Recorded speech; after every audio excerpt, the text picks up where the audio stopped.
जय श्री श्याम, जय श्री गणेश जी महाराज की। आपका हमारे चैनल पर बहुत बहुत स्वागत है आप सभी का। आइए आज भाद्रपद कृष्ण पक्ष की चतुर्थी की कथा सुनते हैं और गणेश पूजन करते हैं। इस चौथ माता को बगुला चौथ कहते हैं और वैसे गणेश चौथ भी कहते हैं। एक और शुक्ल पक्ष की ओर आएगी, ये कृष्ण पक्ष की है, उसे भी गणेश चौथ कहते हैं। तो गणेश भगवान की पूजा करते हैं। गणेश भगवान की पूजा में आज के दिन सौभाग्यवती स्त्रियां जो पुत्र की माताएं हैं या पुत्र कामना के लिए गणेश चौथ, ये गणेश जी की चौथ करते हैं शुक्ल पक्ष की। इस चौथ को बगुला चौथ कहते हैं। तो ये दूब है और ये जल, पहले ऐसे जल का छींटा देते हैं। ये मैंने छोटी सी चौथ भी बनाई थी गोबर से, तो हर चौथ को यही रखती हूँ। और पहले दूब चढ़ाते हैं गणेश भगवान को और फिर कुमकुम तिलक लगाते हैं गणेश जी को और चौथ माता को, और गुड़ चढ़ाते हैं।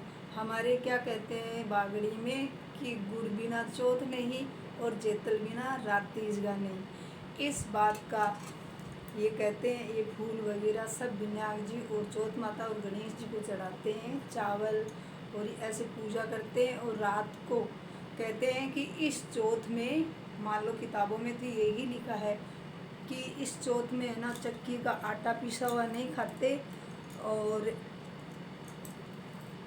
कथा सुनते हैं। रात को चांद को अर्घ दे के और खाना खाते हैं। तो चौथ विनायक जी कहते हैं धन धान्य पुत्र दोनों देते हैं। और इस चौथ में बगुला चौथ का व्रत भाद्रपद की कृष्ण पक्ष की चतुर्थी को किया जाता है। इस व्रत को माताएं अपने पुत्रों की रक्षा हेतु करती है। इस दिन गेहूं एवं चावल निर्मित वस्तुएं वर्जित है, मतलब गेहूं चावल नहीं खाना चाहिए। और सिंह और गाय की मिट्टी की प्रतिमा बनाकर गणेश भगवान की कथा सुनते हैं, गणेश भगवान की व्रत की कहानी सुनते हैं। और कहानी इस प्रकार है कि एक साहूकार था और एक वो कपड़ा धोने वाली धोबन होती है वो थी। तो एक दिन बहुत सारी स्त्रियां सागर की तीर पर, मतलब तालाब हो या नदी हो, उस पर कथा सुन रही थी। तब उस धोबन ने बोला कि भाई आज किस चीज़ की कथा सुन रहे हो। मेरे को जो घास लाते थे जंगल से, हमारे राजस्थान में एक मकड़ा घास बोलते हैं, वो घास होता है। तो बोली भाई उस घास जो तालाब बना के और उसमें पानी डाल के उसके चारों तरफ वो घास लगा के और प्रतिमा बना के कथा सुनते हैं गणेश चौथ माता की। तो फिर वो चली गई, घास की गठरी वहीं रख दी और बैठ गई पास में कि आप किस देवता की पूजा करते हो। तो सब स्त्रियां बोली एक जगह बैठ जा, हम गणेश और चौथ माता की, ये भाद्रपद शुक्ल पक्ष की चौथ का व्रत है इसलिए कथा सुनते हैं। तो क्या वो बोली, जो घास धोती थी वो बोली भाई किस, इससे क्या होता है और चौथ माता क्या देती है। तो बोली, सब बोले भाई ये अन्न धन और के भंडार भरती है, नए पुत्र होता है उसको पुत्र देती है, और जिसके पुत्र संतान है उनकी दीर्घ आयु करती है, माँ संकट से बचाती है।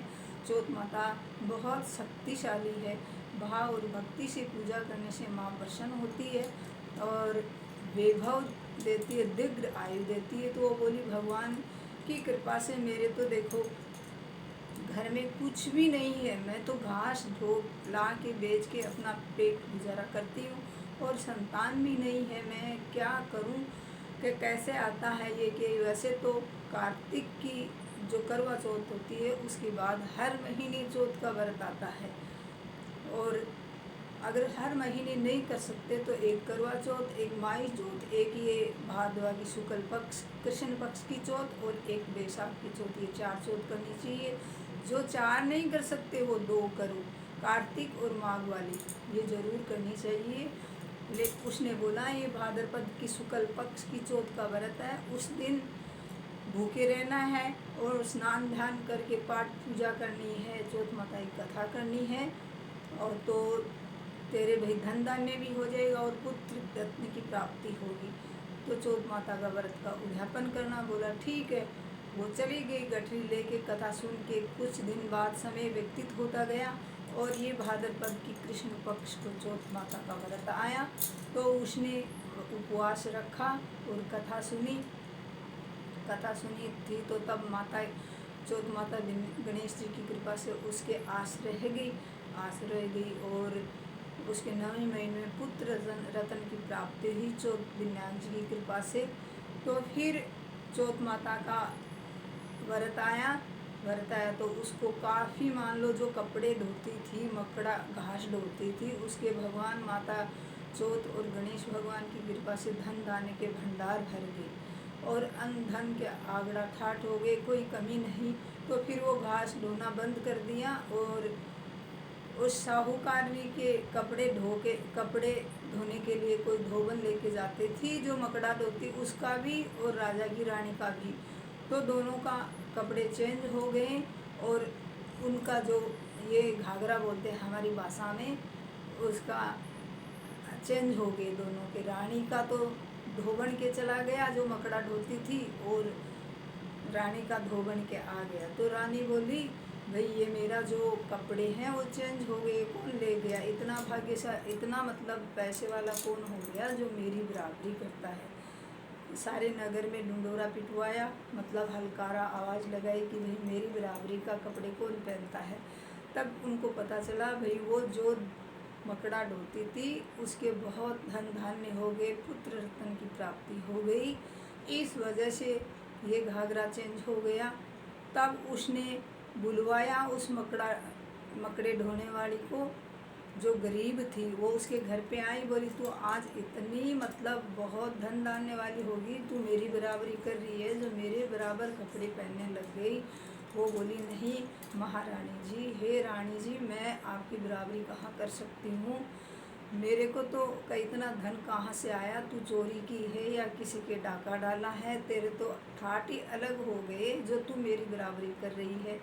बोली नहीं, मैं किसी की बराबरी नहीं करती। मेरे को तो सरवर की तीर पे 1 साल पहले मैंने कहानी सुनी थी चौथ और गणेश जी महाराज की, जो शुक्ल पक्ष की, भादों की शुक्ल पक्ष की एक आती है बगुला चौथ, उसकी कहानी सुनी थी बगुला चौथ की। तो मेरे को तो चौथ विनायक जी ने प्रसन्न होकर धन धान्य दिया है और मेरे को क्या पता कि आपका और मेरा कपड़े एक जैसे हैं, ये तो सहयोग से मिल गए। तो बोला कैसे प्राप्त हुआ? बोली मेरे को तो पुत्र रतन प्राप्त हुआ और धन धान्य भी उसी गणेश और चौथ माता ने दिया है। तो दोनों ने कपड़े चेंज किए और बोले, उस राजा की रानी ने बोला मेरे को भी बता, मैं भी करूं, मेरे भी पुत्र नहीं है। तो रानी ने किया, रानी के भी हो गया। इन सब से सुन के संसार में सभी ने किया, संसार के जिस सौभाग्यवती पुत्र माताएं सब ने की, उनकी इच्छा पूरी की। और इसका उद्यापन भी होता है चौथ का। चौथ की कथा इसी प्रकार से थी। चौथ विनायक जी ने उनको बहुत धन दाने दिए। सब औरतें एकत्रित होकर गणेश भगवान और चौथ माता की पूजा करके ये कथा सुनते हैं।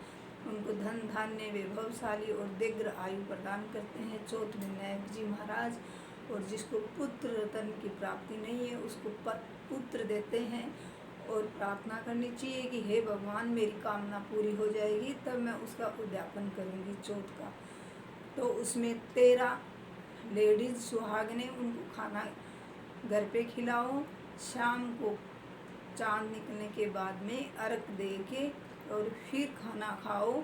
एक लड़के को खिलाओ, गणेश भगवान को कपड़े दो और चौथ विनायक जी के कपड़े दो।